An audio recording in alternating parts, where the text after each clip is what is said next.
Do you think reading aloud is just for little kids? You would be wrong. If you are a parent or teacher of middle school or high school age children, 11 to 18, you're missing some of the most powerful teaching tools if you're not reading out loud. These ages need reading aloud maybe even more than the younger kids. If you're just meeting me, I'm Melissa, an award-winning teacher that's been in the classroom since the early 90s, and I've been a parent for 20 years.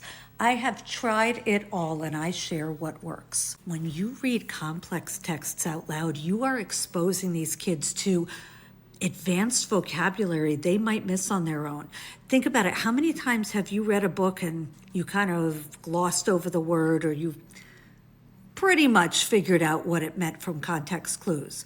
Kids don't often know how to do that.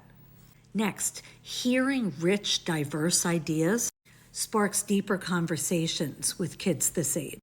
It pushes them to think deeper than just surface level understanding.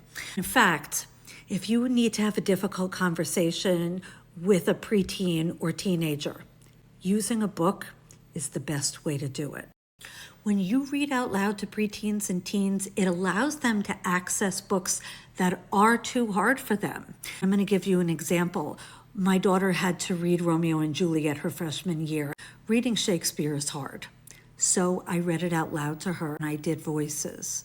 And she was able to understand what was happening just by hearing it. If we didn't understand a word, we looked it up. And now I'm modeling to her what to do when you don't understand something. Read it out loud so you can hear it. Most importantly, maybe more importantly, it builds a shared experience. That fosters belonging, which teens need more than ever.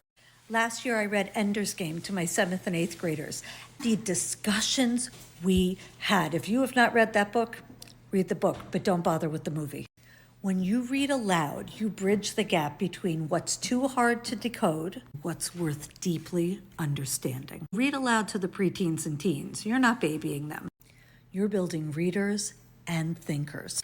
If you would like book suggestions for these ages, tell me in the comments.